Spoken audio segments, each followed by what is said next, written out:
ಸರಿ. ಮತ್ತೆ ನೆಕ್ಸ್ಟ್ ಮಾರ್ಚಿಗೆ ಆ ನಂತರ ನೀ ಬರವ, ನೀ ಅಲ್ಲಿ ಹಾಕಿದ್ದೀಯಾ? ಬಾ ಬಾ.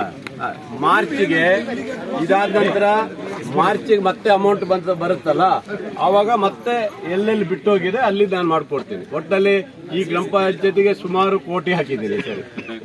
ಹತ್ತತ್ರ 15 ಕೋಟಿ ಮೇಲ್ ಬಂದಿದೆ. ಅಷ್ಟು ವರ್ಕ್ ಅನ್ನು ಕೊಟ್ಟಿದ್ದೀನಿ. ಹಿಂದೆ ಆಗಿತ್ತೇನಪ್ಪ, ಅದಕ್ಕಿಂತ ಹೆಚ್ಚು ಕೊಟ್ಟಿದ್ದೀನಿ. ಯಾವುದೇ ಊರಿಗೆ ನಿಲ್ಲಿಸಿಲ್ಲ. ಯಾವುದೇ ಈಗ ನೋಡಿ ಜಾತ್ರೆ ಬಂದಿದ್ರಿಂದ ಕಣ್ಣೂರು ರಸ್ತೆ ಪೂರ್ತಿ ಮಾಡ್ಬೇಕು, ಹೊಸಕಪ್ಪದ ರಸ್ತೆ ಪೂರ್ತಿ ಮಾಡ್ಬೇಕು. ಯಾವ್ಯಾವ ಊರಲ್ಲಿ ಜಾತ್ರೆ ನಡೀತದೆ ಅಷ್ಟು ಜಾತ್ರೆ ಇರುವಂತ ಊರಿಗೆ ಸಂಪೂರ್ಣವಾದಂತ ರಸ್ತೆನೂ ಮಾಡ್ಕೊಡ್ತೀನಿ. ಸರಿನಾ? ಒಟ್ಟಲ್ಲಿ ಗೌತಮ್ಪುರದಲ್ಲೂ ಸುಮಾರು ಬಾಕಿ ಎಲ್ಲಪ್ಪ ಮಂಜು ಆಯ್ತಾ? ಆ ಊರಲ್ಲೂ ಸಹ ಬಾಕಿ ಇರುವಂತ ರಸ್ತೆನ, ಗೌತಮ್ಪುರದಲ್ಲಿರುವಂತ ಬಾಕಿ ಇರೋ ರಸ್ತೆನೂ ಕಂಪ್ಲೀಟ್ ಮಾಡ್ಕೊಡ್ತಾ ಇದ್ದೀನಿ. ನಿಮ್ಮೂರಿಂದ ಮುಗಿತಾ ಬಂತು, ಚಾನಲ್ಲು ಮುಗಿತಾ ಬಂತು, ಎಲ್ಲದೂ ಮಾಡಿದ್ದೀನಿ.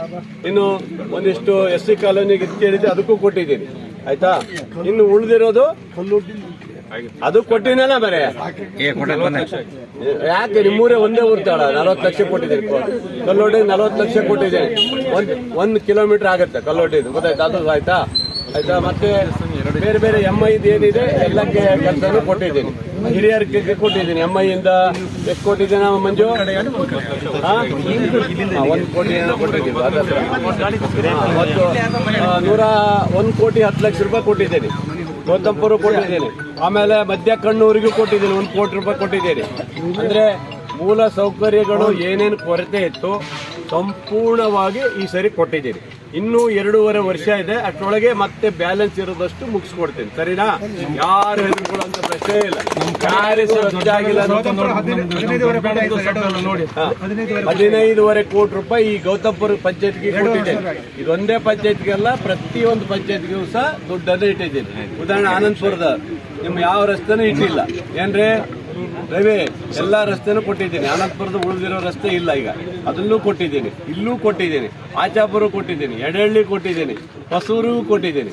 ಹಾಗಾಗಿ ಸಂಪೂರ್ಣವಾದಂತ ಈ ತಾಲೂಕಿನ ಅಭಿವೃದ್ಧಿಯಲ್ಲಿ ಸಂಪೂರ್ಣ ಕೊಟ್ಟಿದ್ದೀನಿ. ಇನ್ನು ಕೆರೆಗಳ ಅಭಿವೃದ್ಧಿಗೂ ಕೊಟ್ಟಿದ್ದೀನಿ. ಕೆಲವೆಲ್ಲ ಆಗಿದೆ MI ಕೆರೆಗಳಿಗೆ ಮಾತ್ರ, ಅದಕ್ಕೂ ಸಹ 1 ಕೋಟಿ ರೂಪಾಯಿ ಕೊಟ್ಟಿದ್ದೀನಿ. ಇಷ್ಟು ವ್ಯವಸ್ಥೆಯನ್ನ ಈ ತಾಲೂಕಿನ ಜನರಿಗೆ, ಇಡೀ ಎಲ್ಲಾ ಪಂಚಾಯತ್ಗೂ, ಹೊಸನಗರ ಸಾಗರದ ಎಲ್ಲಾ ಭಾಗದ ಜನರಿಗೂ ಸಹ ಮೂಲ ಸೌಕರ್ಯವನ್ನು ಕಲ್ಪಿಸಿಕೊಟ್ಟಿದ್ದೀನಿ. ಸರಿನಾ? ಹಾಗಾಗಿ ಯಾವುದೇ ಹಣಕಾಸಿನ ಕೊರತೆ ಇಲ್ಲ. ಆಮೇಲೆ ವಿಶೇಷ ಅಂತ ಹೇಳಿದ್ರೆ ಈ ವರ್ಷ ಹೈಯೆಸ್ಟ್ 235 ಕಾಲ್ ಸಂಖ್ಯವನ್ನ ಇನ್ನು ಯಾರೂ ಮಾಡಕ್ಕಾಗದಲ್ಲ. ಇನ್ಮೇಲೆ ನೆನ್ಪಿಡ್ಕೊಂಡು ಯಾರೂ ಮಾಡಕ್ಕಾಗದಲ್ಲ. ಅಷ್ಟು ಅಂದ್ರೆ ಅಷ್ಟು ಹೈಯೆಸ್ಟ್ ಕಾಲ್ ಸಂಖ್ಯೆಯನ್ನು ಕೊಟ್ಟಿದ್ದೀನಿ. ನನಗೆ ಹಿಂದೆಲ್ಲ ಬರೋದು ನಮಗೆ ಒಂದು ವರ್ಷಕ್ಕೆ 3-4 ಕಾಲ್ ಸಂಖ್ಯೆ ಬರ್ತಿತ್ತು. ಈ ಸರಿ 235 ಕಾಲ್ ಸಂಖ್ಯೆವನ್ನ ಹೊಸನಗರ ಸಾಗರದ ಯಾರ್ಯಾರು ಕೇಳಿದಾರೆ ಅಷ್ಟು ಕೊಟ್ಟಿದ್ದೀನಿ. ಸೋಮಣ್ಣ ಅಷ್ಟು ನೆನ್ಪಿಡ್ಕೊಳ್ಳಿ. ನಿಮ್ಮ ಪಂಚಾಯತ್ಗೆ 8 ಕೊಟ್ಟಿದ್ದೀನಿ. ಇಡೀ ತಾಲೂಕಲ್ಲಿ 5 ಬರ್ತಿತ್ತು ಮುಂಚೆ. ಒಟ್ಟು 235 ಇದು ರೆಕಾರ್ಡ್. ಇದು ಯಾರೂ ಮಾಡ್ಲಿಕ್ಕೆ ಸಾಧ್ಯ ಇಲ್ಲ. ನೆನ್ಪಿಡ್ಕೊಳ್ಳಿ. ಯಾವುದೋ ಒಂದು ಹೆಣ್ಣು ಮಗಳು ಅವತ್ತು ಕಾಲ್ ಜಾರಿ ನಮ್ಮ ಶೃಂಗೇರಿಯಲ್ಲಿ ತೀರ್ಕೊಂಡು ಹೋದ್ಮೇಲೆ ನಮ್ಮ ರಾಜ್ಯದಲ್ಲಿ ಕಾಲ್ ಸಂಖ್ಯೆಗೆ ಕುಮಾರಸ್ವಾಮಿ ಅವರು ಕೊಟ್ಟರು, ಅನಂತರ ಬೇರೆಯವರು ಕೊಟ್ಟರು. ಎಷ್ಟೆಷ್ಟು ವರ್ಷಕ್ಕೆ 5-6 ಕೊಡ್ತಿದ್ರು. ಆದರೆ ಈ ಸರಿ ಹೈಯೆಸ್ಟ್ ಮಾನ್ಯ ಉಪಮುಖ್ಯಮಂತ್ರಿಗಳು ನಮಗೆ 235 ಕಾಲ್ ಸಂಖ್ಯೆಗಳನ್ನು ಕೊಟ್ಟಿದ್ದಾರೆ. ಇದು ದಾಖಲೆ ಬರೆದಿಟ್ಕೋಬೇಕಂತ. ಅಂದ್ರೆ ಆ ತರ ಒಂದು ವರ್ಕ್ ಅನ್ನ ಮಾಡಿದ್ದೀನಿ ಅಂತ ಅರ್ಥ. ಹಂಗಾಗಿ ಕೊಟ್ಟಿದ್ದೀವಿ. ಸರಿನಾ? ಹಾಗಾಗಿ ಯಾವುದೇ ಕೊರತೆ ಇಲ್ಲದಾಗೆ ನೋಡ್ಕೊಂಡಿದ್ದೀವಿ. ಆಮೇಲೆ ಮೊನ್ನೆ ಅಲ್ಲಿ ಹೇಳ್ತೀನಿ, ಏನು ಇನ್ಸೂರೆನ್ಸ್ ಇದ್ದು ಯಾವುದು ಬೆಳೆ ವಿಮೆ ಮೊನ್ನೆ ಸ್ವಲ್ಪ ಪ್ರಾಬ್ಲಮ್ ಮಾಡಿದ್ದಾರೆ ಕಂಪನಿಯವರು. ಇದರಲ್ಲಿ ಅಧಿಕಾರಿಗಳದ್ದು ಯಾವುದೂ ಇಲ್ಲ, ಬಹುಶಃ ಮಳೆ ಮಾಪನ ಇಲ್ಲ ಅಂತೇಳಿ ಅದರ ಆಧಾರದ ಮೇಲೆ ಇಟ್ಕೊಂಡು ಹೇಳಿದ್ದಾರೆ. ಹಾಗಾಗಿ ನಾನು ಕೆಲವು ಕಡೆ ಬಿಟ್ಟೋಗಿದೆ. ಅದನ್ನ ನಾವು ಏನು ಸಾರ್ವಜನಿಕ ಇದು ಅಲ್ಲಲ್ಲ ಯಾವ ವ್ಯಾಪ್ತಿಯಲ್ಲಿ ಇವತ್ತು ಸ್ಯಾಟಲೈಟ್ ಅಲ್ಲಿ ಆಗೋದು ತಗೋಬಹುದು. ಮತ್ತೆ ಮಳೆ ಆಗಿರುವಂತ ರೆಕಾರ್ಡ್ ಇದರ ಆಧಾರದ ಮೇಲೆ ತಗೊಳ್ಳೋಕೆ ಅವಕಾಶ ಇದೆ. ಈಗಾಗಲೇ DC ಅವರಿಗೆ ಮೊನ್ನೆ ಕೊಟ್ಟಿದ್ದೀನಿ. ಅಧಿಕಾರಿ ಜೊತೆಗೆ DC ಅವರು ಒಂದು ಮನವಿ ಮಾಡಿ ಒಂದು ಸಭೆಯನ್ನು ಮಾಡಿದ್ದಾರೆ. ಆನಂತರ ಜಿಲ್ಲಾ ಮಂತ್ರಿಗಳಿಗೂ ಹೇಳಿದ್ದೀನಿ ಮತ್ತು ನಮ್ಮ ತೋಟಗಾರಿಕೆ ಮಂತ್ರಿಗಳಿಗೂ ಹೋಗಿ ಮೊನ್ನೆ ಭೇಟಿ ಮಾಡಿ ಅವರು ಸಿಗಲಿಲ್ಲ. ಅವ್ರು PA ಹೇಳಿ ಫೋನಲ್ಲಿ ಮಾತಾಡಿದ್ದೀನಿ. ಮುಖ್ಯಮಂತ್ರಿಗಳ ಹತ್ರನೂ ಮಾತಾಡಿದ್ದೀನಿ. ಹಾಗಾಗಿ ಎಷ್ಟು ವ್ಯವಸ್ಥೆ ಆಗಿದೆ. ಇನ್ಶೂರೆನ್ಸ್ ಕಂಪನಿಯವರು ರೈತರಿಗೆ ಮೋಸ ಮಾಡಿದ್ದಾರೆ ಅಂತ ಹೇಳಿ ಇವತ್ತು ಇದು ಅದ್ರ ಬಗ್ಗೆ ಚರ್ಚೆ ಆಗಿದೆ. ಹಾಗಾಗಿ ಖಂಡಿತ ನಾನು ಮಾಡಿಕೊಡ್ತೀವಿ ಅಂತ ಹೇಳಿ ಎಲ್ಲ ಅಧಿಕಾರಿಗಳು ಹೇಳಿದ್ದಾರೆ. ಅದನ್ನು ಮರುಪರಿಶೀಲನೆ ಮಾಡಿ ಆ ರೈತರಿಗೆ ಸಿಗುವಂಥ ಏನು ಹಣ ಬರಲಿಲ್ಲ ಅಷ್ಟು ಬರೋಂಗೆ ನಾವು ಮಾಡಿಕೊಡ್ತೀವಿ. ಇದರಲ್ಲಿ ಯಾವುದೇ ವ್ಯತ್ಯಾಸ ಇಲ್ಲ. ಇದು ನಮ್ಮ ಪ್ರಾಬ್ಲಮ್ ಇಲ್ಲ ಮತ್ತು ಅಧಿಕಾರಿಗಳು ಪ್ರಾಬ್ಲಮ್ ಇಲ್ಲ. ಅದನ್ನು ತಗೊಂಡು ಹೋಗ್ಬೇಕಾದ್ರೆ ಅವರು ಆ ಒಂದು ಮಳೆ ಮಾಪನ ಇಲ್ಲ ಅಂತ ಹೋದ ವರ್ಷ ಕೊಟ್ಟಾರೆ. ಹೋದ ವರ್ಷ ಮಳೆ ಮಾಪನ ಇಲ್ಲ ಅಂದ್ರೂ ದುಡ್ಡು ಅದು ಕರೆಕ್ಟಾಗಿ ಕೊಟ್ಟಿದ್ದಾರೆ. ಈ ವರ್ಷ ಬೇಕಾಗಿ ಮಾಡಿದ್ದಾರೆ. ಅಂದರೆ ಏನು ಶಿಕಾರಿಪುರದಲ್ಲಿ ಮಳೆ ಮಾಪನ ಏನು ಪೂರ್ತಿ ಇರಲಿಲ್ಲ, ಅಲ್ಲಿ ಕೊಟ್ಟಾರೆ. ಸೊರಬದಲ್ಲಿ ಮಳೆ ಮಾಪನ ಏನು ಪೂರ್ತಿ ಇರಲಿಲ್ಲ, ಅಲ್ಲಿ ಕೊಟ್ಟಾರೆ. ಇಲ್ಲಿ ಬೇಕಂತ ಒಂದಿಷ್ಟು ವ್ಯತ್ಯಾಸ ಮಾಡಿದ್ದಾರೆ.